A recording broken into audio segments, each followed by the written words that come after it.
Hi! Busy women కోసం time save చేసే video ఇది. మనకి గార్డెన్‌లో చాలా పీస్‌ఫుల్‌గా అనిపిస్తూ ఉంటుంది. ఈ పరుగుల ప్రపంచంలో వర్క్ చేస్తూ మనం ఆఫీస్ నుంచి వచ్చి లేదా పిల్లల్ని చూసుకున్న తర్వాత గార్డెన్‌లో చాలా పీస్‌ఫుల్‌గా ఉంటూ ఉంటాం. కానీ మనకి ఈ వింటర్ సీజన్‌లో ఎక్కువ తలనొప్పి తెప్పించేదే ఈ మీలీ బగ్. ఇది చూడ్డానికి చాలా చిన్నగా ఉంటుంది గానీ, మనకి మాత్రం చాలా పెద్ద తలనొప్పిని తీసుకొస్తూ ఉంటుంది. దీనికి వింటర్‌లో రావడానికి ఎక్కువ ఛాన్స్ ఉంటుంది గాబట్టి, దీన్ని ఎలాగ మనం రాకుండా ప్రివెంట్ చేయొచ్చో చూద్దాం. ఈ ప్లాంట్ ఉంది కదండీ! ఇంతకుముందు ఒకసారి లాస్ట్ ఇయర్ దీనికొచ్చిందనమాట. అప్పుడు నేను ఇదే చేశాను. అసలు మళ్ళీ ఎప్పుడు రాలేదు నాకు. సో, ఈసారి రాకుండా ఎలా ప్రివెంట్ చేయాలో మీకు చూపిద్దామని చెప్పి వీడియో అయితే చేస్తున్నాననమాట. అండ్ మనకి కామెంట్స్‌లో ఒక ఆవిడ అడిగారు కూడా మీలీ బగ్స్ కోసం ఒక వీడియో చేయమని. సో, చూద్దాం. ఈ ప్లాంట్స్ చూసారా అండి ఎంత హెల్తీగా ఉన్నాయో మీకు దగ్గరకి గూడా చూపిస్తున్నాను. ఎందుకంటే మనకు ఆ జాయింట్స్‌లోనే అది ఎక్కువ ఫార్మ్ అవుతూ ఉంటుంది. అది ఒక్కసారి స్టార్ట్ అయిందంటే ఇంకా మనం చూసుకోలేదు అంటే టైంకి మొత్తం మొక్కను మొత్తం సైలెంట్‌గా తినేస్తుంది. నేను అందుకే వాటిని సైలెంట్ కిల్లర్స్ అంటూ ఉంటా అనమాట. అండ్ నేను ఈ వీడియో మీకు చేయడం కోసం చెక్ చేస్తూ ఉంటే నాకు కనిపించిందండి చూడండి. ఇక్కడ స్టార్ట్ అయింది. నేను చెప్పా గదండీ! వింటర్‌లో కంపల్సరీ ఇది రెడీగా ఉంటుందనమాట. సో, ఇక్కడ ఒక చోటే ఉంది. నేను మొత్తం మీకోసం ఇది చేయడం స్టార్ట్ చేసిన తర్వాత మొత్తం ప్లాంట్ అంతా వెతికేసాననమాట. సో, ఇక్కడైతే మనకి ఫార్మ్ అయింది. యాక్చువల్‌గా నేను చేద్దామనుకున్న వీడియో నాకు మిల్లీబగ్ ప్రాబ్లమ్ లేదు కాబట్టి, అసలు ఎలా ప్రివెంట్ చేసుకోవచ్చో మీకు చూపిద్దామని చెప్పి అయితే వీడియో స్టార్ట్ చేశాను. బట్ ఇది కనిపించడం వల్ల మనం రాకుండా ఉండాలంటే ఎలా చేసుకోవాలో, వస్తే ఏం చేయాలి కూడా చూపిస్తున్నాననమాట. సో, ఇక్కడ తప్ప ఇంకెక్కడా లేదు చూడండి. కానీ మనం ఎప్పుడు మొక్కను చెక్ చేసుకుంటూ ఉండాలి. వింటర్‌లో ఈ ఒక్క ప్లాంటే కాదండి, చాలా ప్లాంట్స్‌కి ఈ ప్రాబ్లమ్ వస్తూ ఉంటుంది. ఎందుకంటే చలి ఎక్కువగా ఉంటుంది, తేమ ఎక్కువ ఉంటుంది. సో, అందుకని పట్టేస్తూ ఉంటుందనమాట. సో, మీరు జాయింట్స్‌లోనే కాకుండా లీవ్స్ వెనకాల గూడా చెక్ చేసుకోవాలి. ఫస్ట్ కింద స్టార్ట్ అవుతూ ఉంటుంది. ఆకులు వెనకాల ఉంటుందనమాట. ఒక్కొక్కసారి మనకు కనపడదు. మనం చూసుకోము. లేదా కొంచెమే ఉంది గదా అని నెగ్లెక్ట్ చేసామంటే స్ప్రెడ్ అయిపోతుందనమాట. సో, అయితే ఫస్ట్ దీనికి రాడానికి ఏమేమి రీజన్స్ ఉంటాయనేది చూద్దాం మనం. ఎప్పుడైతే చలి ఎక్కువగా ఉంటుందో మాక్సిమం వస్తుంది. సో, అందుకని వాటర్ అనేది తగ్గించేయాలి. ఎక్కువ వాటర్ వేసేసే వాళ్ళకి వస్తూ ఉంటుంది. అండ్ ఎప్పుడైతే చీమలు పడుతూ ఉంటాయో అప్పుడు గూడా ఉంటుంది. అండ్ నెక్స్ట్ ఏంటంటే మనకి ఎక్కువ డస్ట్ పట్టేసిన ఆకులు ఉంటే కనుక వింటర్‌లో ఈ ప్రాబ్లమ్ అనేది స్టార్ట్ అవుతుందనమాట. సో, అందుకని డస్టీగా ఉండనివ్వకూడదు ఆకుల్ని. మనం ఎప్పుడైనా ఒక్కసారైనా దాన్ని క్లీన్ చేసుకుంటూ ఉండాలనమాట.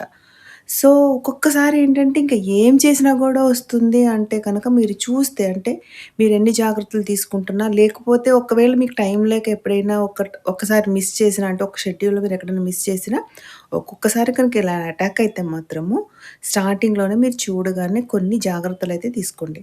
అండ్ నా మొక్కకెందుకొచ్చింది అనేది నాకసలు అర్థం కాలేదు. సో, అన్నీ చెక్ చేశాను. మీకు చూపిస్తే సాయిల్ చూడండి అసలు ఎంత డ్రైగా ఉందో. అండ్ పొడి పొడిగా కూడా ఉంది. సో, నాకు తెలిసి నాకు ఈ మొక్కకి ఎందుకు ప్రాబ్లమ్ వచ్చిందంటే, నేను అటు సైడ్ ఎండ ఎక్కువ వస్తుందని చెప్పి రోడ్ సైడ్‌కి పెట్టాను. సో, మేబీ డస్ట్ చాలా ఎక్కువ ఉండుంటుంది. ఎందుకంటే నేను మిస్టింగ్ అయితే చేయట్లేదు. ఇది వింటర్ కదా!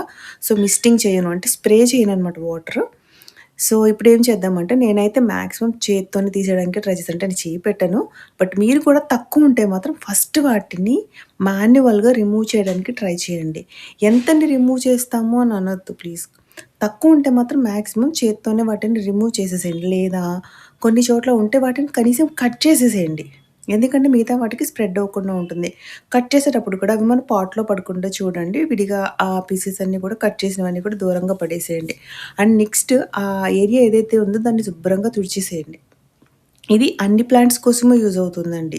ఈ ప్రాబ్లమ్ వచ్చే అన్ని ప్లాంట్స్ కోసం గూడా. నేనైతే చేత్తో తుడిచేసాను. బట్ నాకెక్కడో డౌట్ దీనివల్ల మళ్ళీ మిగతా చోట్లకి గూడా వస్తదేమో అని. సో, దాన్ని నేను పించ్ చేసేసాను. ఎందుకంటే దాని నుంచి మిగతా వాటికొస్తుందని. ఆ స్టెమ్ గూడా కట్ చేసేద్దాం అనుకున్నాను. కానీ హెల్తీగా ఉంది కదా అని చెప్పి మిగతా స్టెమ్‌ని కట్ చేయలేదు. సో, మీరు కట్ చేయండి. లేదా అంటే ఏంటంటే క్లీన్ చేసేసేయండి. అండ్ నెక్స్ట్ ఏంటంటే దీని నుంచి వేరే వాటికి స్ప్రెడ్ అవ్వకుండా ఉండాలి అంటే మనం కరోనా వచ్చినప్పుడు ఎట్లా అయితే ఐసోలేట్ అయిపోయామో సేమ్ అలాగే ఈ ప్లాంట్‌ని ఐసోలేట్ చేసేయాలి. అంటే మిగతా ప్లాంట్స్‌కి దూరంగా పెట్టేయాలి. అప్పుడు మిగతా వాటికి స్ప్రెడ్ అవ్వకుండా ఉంటుంది. అండ్ ఇప్పుడు మనం వాడబోయే అసలైన వెపన్ ఏంటి అంటే ఎటువంటి ఖర్చు లేని వెపన్ అదే వాటర్. అవునండి. ఇది జస్ట్ వాటర్ స్ప్రింక్లింగ్ చేసి అంటే వాటర్‌ని ఫోర్స్‌గా స్ప్రే చేస్తే చాలనమాట. బట్ అది చాలా ఫోర్స్‌గా చేయాలండి. ప్లాంట్‌ని పాడు చేయొద్దు. కానీ ఫోర్స్‌గా స్ప్రే చేస్తూ ఉండాలి. అలా స్ప్రే చేస్తే ఏమవుతుందంటే, ఆల్రెడీ అది ఉంటే కనుక వెళ్ళిపోతుంది. అండ్ నెక్స్ట్ ఏంటంటే, ఎక్కడైనా రాడానికి అది ట్రై చేస్తూ ఉంటే కనుక మొత్తం పోతుందనమాట. మీరసలు నమ్మరు, లాస్ట్ ఇయర్ నాకు చాలా ఎక్కువొచ్చింది. చాలా ఎక్కువుంది దానికంటే నేను చూడలేదు, చెప్పాను కదా! లాస్ట్ ఇయర్ నేను ప్లాంట్స్ కొంచెం గ్యాప్ ఇచ్చానని చెప్పి.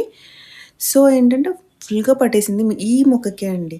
మీకసలు తెలుసా? నేనెలాంటి పెస్టిసైడ్స్ అంటే ఆర్గానిక్ పెస్టిసైడ్స్ కూడా వాడలేదు. ఎలాంటి స్ప్రేస్ వాడలేదు. ఈవెన్ నీమ్ ఆయిల్ గూడా. జస్ట్ వాటర్ స్ప్రే అండి. కానీ రోజు చేసేసేదాన్ననమాట. ఆల్మోస్ట్ రోజు చేసినట్టుగా చేసేసాను.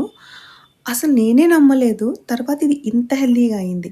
మీరు చూసుంటే ఇంతకుముందు దీని నుంచి ఇంకా చాలా స్టెమ్స్ కట్ చేసేసాను. అందుకని ఇంకా ఇది మీకు తక్కువగా అనిపిస్తుంది. ఇంకా చాలా బుషీగా ఉండేదనమాట. చాలా హెల్తీగా అయిందసలు, నేనే నమ్మలేనంత.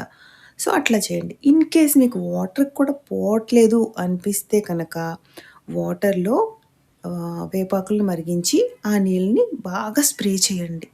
బట్ అస్తమానం స్ప్రే చేయాలి. బట్ ఇవి ఏం చేసినా కానీ, వాటర్ స్ప్రే చేసినా కానీ మీరు అబ్జర్వ్ చేసుంటే నేను ఫోర్స్‌గా వేస్తున్నాను. అది ఫ్లోర్ పైకెళ్ళిపోయింది. వాటర్ అంతా మీరు చూస్తూ ఉండండి. కింద మీకు వాటర్ కనిపిస్తుంది తప్ప పాట్‌లో వాటర్ ఉండదు చూడండి. కిందంతా వాటర్ ఇంకా కారుతుంది. అండ్ నెక్స్ట్ ఏంటంటే ఖచ్చితంగా చేసిన తర్వాత మనము సన్‌లో పెట్టాలండి దీన్ని. సన్ బాగా తగలాలి. అండ్ ఎయిర్ సర్క్యులేషన్ కూడా చాలా బాగా ఉండాలి. ఎందుకంటే ఆకులన్నీ వెట్‌గా అయిపోయాయి కదండీ! మొత్తం పాడైపోతుంది. సో, ఖచ్చితంగా గాలి తగిలి ఆరేలాగా చేయాలనమాట. మీకేమైనా డౌట్స్ ఉంటే కామెంట్ చేయండి. రిప్లై చేస్తాను. బాయ్.